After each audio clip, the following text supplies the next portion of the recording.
तो रहूंगा ना पार्वती। आखिर एक बेटी का बाप जो ठहरा, पार्वती अब उसके हाथ पीले करने का समय आ गया है। पर हमारी आनंदी तो अभी सिर्फ 9 साल की है। अभी तो उसके पढ़ने लिखने और खेलने कूदने के दिन हैं।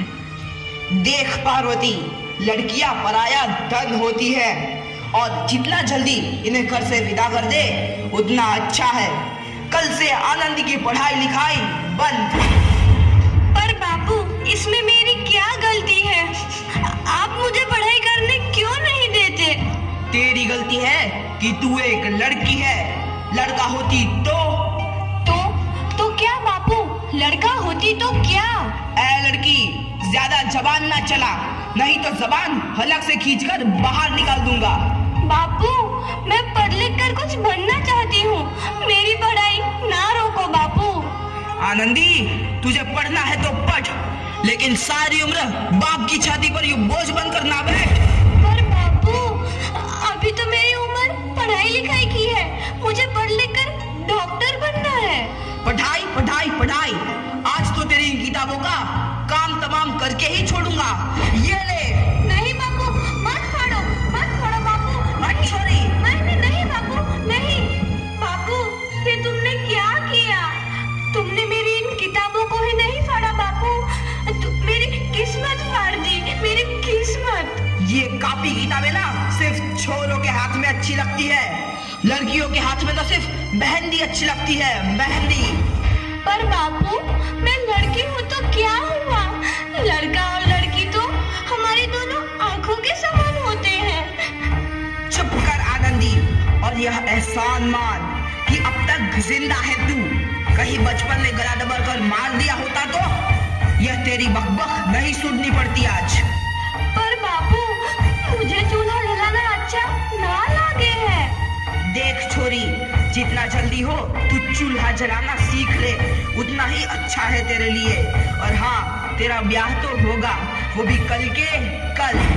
अबला जीवन है तुम्हारी यही कहानी। आंचल में है दूध और आंखों में है पानी। मुझे माफ कर दे बेटी, तेरे बापू के जिद के आगे मेरी एक न चलेगी। माफ कर दे बेटी, मुझे माफ कर दे। इस प्रकार मात्र 9 वर्ष की छोटी उम्र में आनंदी का विवाह गोपाल राव जोशी से हो गया। बाल विवाह एक सामाजिक कुरीति है और इस कुप्रथा का शिकार होना पड़ा आनंदी को। 5 वर्ष बाद आनंदी 14 साल की हो गई है। उसके घर एक शिशु ने जन्म लिया है। देखते हैं आगे क्या हुआ। देखिए ना, इसे क्या हो गया है? इसका माथा तो अंगार की तरह तप रहा है। इसे तो बहुत तेज बुखार है। आप बिना कुछ भी बोलते हैं, दीजिए मुझे। माधव, जल्दी से वैद्य जी को बुला के लाओ। जी, अभी बुला के लाता हूँ। ये तुम क्या कर रही हो आनंदी? भगवान की विभूति लगा रही हूँ। बस करो आनंदी, ये सब अंधविश्वास है। अरे आप यकीन तो कीजिए, भगवान की कृपा से इसका माथा ठंडा हो रहा है और बुखार भी उतर गया है ना बाबू? देखिए, दीजिए मुझे। उठो बाबू, आंखें खोलो, तुम्हें तुम्हारी माँ बुला रही है। आंखें खोलो, देखिए ना इसे क्या हो गया है। आंखें भी नहीं खोल रहा। आंखें खोलो बेटा। आप चुप क्यों है? आंखें खोलो बेटा, आंखें खोलो। आनंदी, हमारा बेटा कभी आंखें नहीं खोलेगा। नहीं, ऐसा नहीं हो सकता।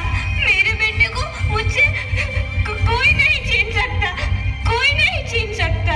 पागल मत बनो आनंदी। माधव,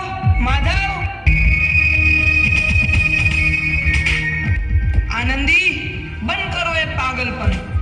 भगवान ने मेरा बच्चा छीन लिया। भगवान ने नहीं, तुम्हारी अशिक्षा और अंधविश्वास ने तुम्हारा बच्चा छीना है। अगर तुम पढ़ी लिखी होती तो आज हमारा शिशु जीवित होता। तुम अनपढ़ थी आनंदी, अनपढ़। नहीं, अब मैं अनपढ़ नहीं रहूंगी मैं अनपढ़। मैं पढ़ूंगी ताकि कल किसी और आनंदी को इलाज के अभाव में अपना बच्चा ना खोना पड़े। शाबाश आनंदी। प्रायश्चित भी है।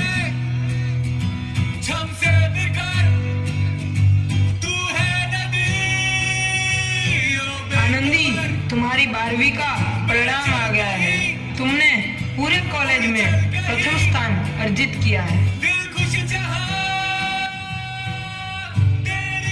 आनंदी, तुम्हारी मेहनत रंग लाई है। तुम्हें शिक्षा वृत्ति मिली है। ये लो तुम्हारे अमेरिका जाने की टिकट। मुझे शिक्षा वृत्ति मिल गई? मैं अमेरिका जा रही हूँ?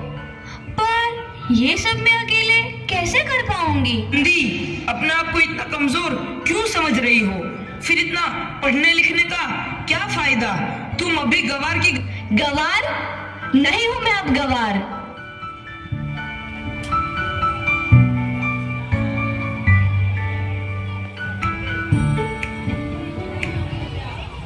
तो इस प्रकार 7 अप्रैल 1883 को आनंदी अमेरिका के पेंसिल्वेनिया के लिए रवाना हुई और 3 साल बाद उन्होंने डॉक्टर ऑफ मेडिसिन की उपाधि प्राप्त कर ली।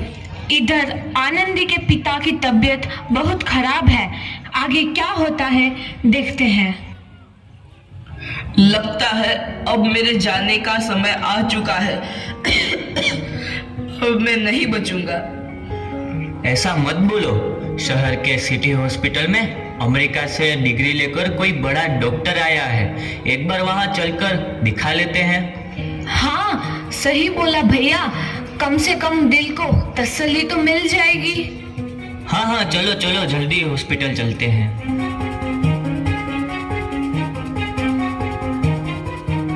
इस मरीज की हालत तो बहुत ही खराब है। कोई चमत्कार ही इसे बचा सकता है। ऐसा मत बोलो भाई।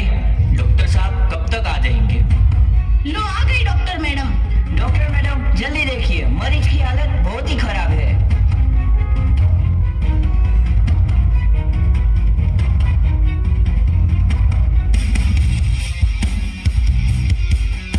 अब आप बिल्कुल ठीक हैं।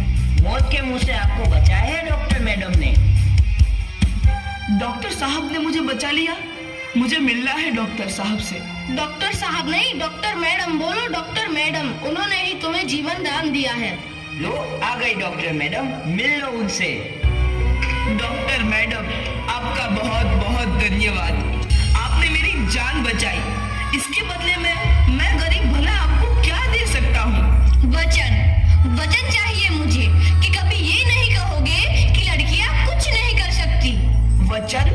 ये कैसा वचन? अरे श्यामलाल, तुमने पहचाना नहीं? तुम्हारी बेटी आनंदी। आनंदी? मेरी बेटी आनंदी डॉक्टर? हाँ बापू, वही आनंदी जिसके लिए बचपन में तूने चूल्हा और दूल्हा के अलावा कुछ नहीं सोचा था। आनंदी, आनंदी मेरी बेटी, मुझे माफ कर दे। मैं तेरा गुनहगार हूँ बेटी। नहीं बापू, वही आनंदी जिसके हाथ पीले करके तुम उसकी सारी जिंदगी काला कर देना चाहते थे। माफ कर दे मुझे मेरी बच्ची, माफ कर दे। मैं तेरा अपराधी हूँ मेरी बच्ची, माफ कर दे। नहीं बापू, मैंने तो तेरा एहसान चुकाया है। याद है ना अपना एहसान जो बचपन में तुमने मुझ पर किया था? ताने सुना कर जीते जी मार डाला था मुझको। अब बोल, और किस किस को मारेगा? आनंदी बेटी, मुझे माफ कर दे मेरी बच्ची। मैं तेरा गुनहगार हूँ। बापू, आपने ही तो बोला था किताबें सिर्फ बेटों के हाथ में अच्छी लगती है, बेटियों के हाथ में तो सिर्फ मेहंदी। बेटों और बेटियों में फर्क करना तो आंखों में फर्क करने समान है। एक का पढ़ना और दूसरे का ना पढ़ना सामाजिक अंधकार है बापू, सामाजिक अंधकार। उपकार मांगता हूँ मैं तुझ जैसी बेटी का, जिसने सारी उम्र मुझसे कुछ ना मांगा तो सिर्फ बराबरी का दर्जा। वरना सच तो यह है कि मैं तेरी माफी के लायक भी ना हूँ। मुझ जैसा बाप तेरी बराबरी कर सके, उसके मैं लायक भी ना हूँ मेरी बेटी, मैं लायक भी ना हूँ। अपने बापू को क्या माफ नहीं करोगी आनंदी?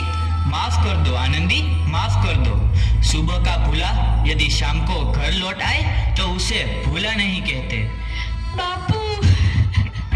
तो इस प्रकार आनंदीबाई जोशी ने अपनी मेहनत और अटूट इरादे से न केवल भारत की पहली महिला डॉक्टर बनी, बल्कि आगे चल के उन लड़कियों के लिए सुनहरा रास्ता दिखा गई जो जीवन में कुछ करना चाहती थी।